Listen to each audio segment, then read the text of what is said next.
Assalomu alaykum, men O'rinboyeva Aroda. Bugun sizlar bilan taqdimotlarga effektlar va animatsiyalar hosil qilish haqida gaplashamiz.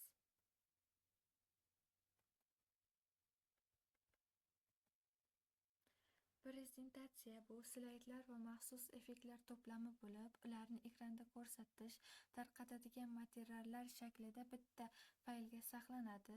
Slayd bu prezentatsiyaning alohida kadri bo'lib, o'z ichiga matnni, sarlavhalarni, grafik va diagrammalarni olishi mumkin. Animatsiya bu slaydlarni namoyish qilish va ko'rsatishda ularni samaradorligini oshiruvchi tovush, rang, matn va harakatlanuvchi effektlar va ularning yig'indisidan iborat. Prezentatsiya uchun shablon tanlangandan so'ng, masalan, bo'sh prezentatsiyaga dastur oynasi quyidagicha namoyon bo'ladi.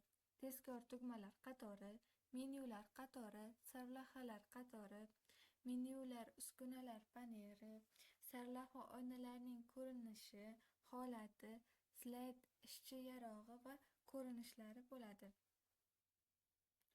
PowerPoint dasturida konstruktor va переход va animatsiyalar menyulari. Konstruktor menyusi quyidagi ko'rinishda bo'ladi. PowerPoint, ya'ni dasturning konstruktor menyusi turli xil ko'rinishdagi shablonlar va rangli mavzulardan tashkil topgan bo'lib, prezentatsiyaning ko'rinishini yaratishiga xizmat qiladi. Har bir mavzu slaydlar ko'rinishini shakllantiruvchi effektlar, o'ziga xos ranglar to'plami va shriflardan foydalanadi. Prezentatsiyada slaydlarning ko'rinishini bir xil ko'rinish yoki bo'lmasa ya'ni har bir slayd uchun alohida ko'rinish tanlash mumkin.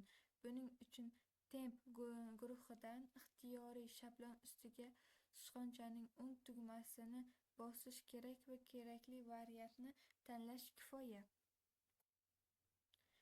Переход menyusi. Переход ke Atom slaydu va Время показа slaydov guruhlaridan tashkil topgan. Переход ke Atom slaydu bir slayddan ikkinchi slaydga o'tish vaqtidagi maxsus effektlarni sozlash uchun yordam beradi.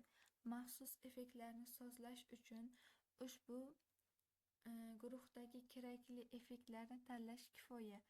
Время показа slaydov guruhini slaydlarini almashish va vaqti va shu vaqtdagi ovozni va slaydlarni o'zgartirishni tugmachasini bosish orqali yoki avtomatik qilib sozlash uchun xizmat qiladi. Animatsiya guruhi. Slayd varog'idagi qo'yilgan matnlar, rasmlar, geometrik figuralar, diagrammalar, jadvallar va hokazolarni taqdimot uchun har birini harakatli ravishda ekranga kirib kelishi, tanlanishi va chiqib ketishi tartibga solish, qo'yilgan animatsiyalarning kengaytirilgan holda parametrlariga o'zgartirishlarni kiritish va vaqtga nisbatan sozlash, ya'ni sohalarga berilgan animatsiyalar ketma-ketligini almashtirib, uni tartibli harakatga olib kelish kabi amallarni bajaradi.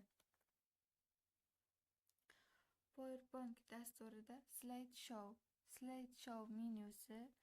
Начать Slideshow bandida tayyor bo'lgan slaydlarni taqdimot qilish uchun slaydlar boshida faol slayddan slaydlar oxirigacha va tanlab olingan slaydlar ketma-ketligida amalga oshirishni kuzatish mumkin. Настройки bandi. Taqdimot sozlamalari. Tanlangan slaydlarni yashirin, ya'ni taqdimot vaqtida ekranga chiqarmaslik.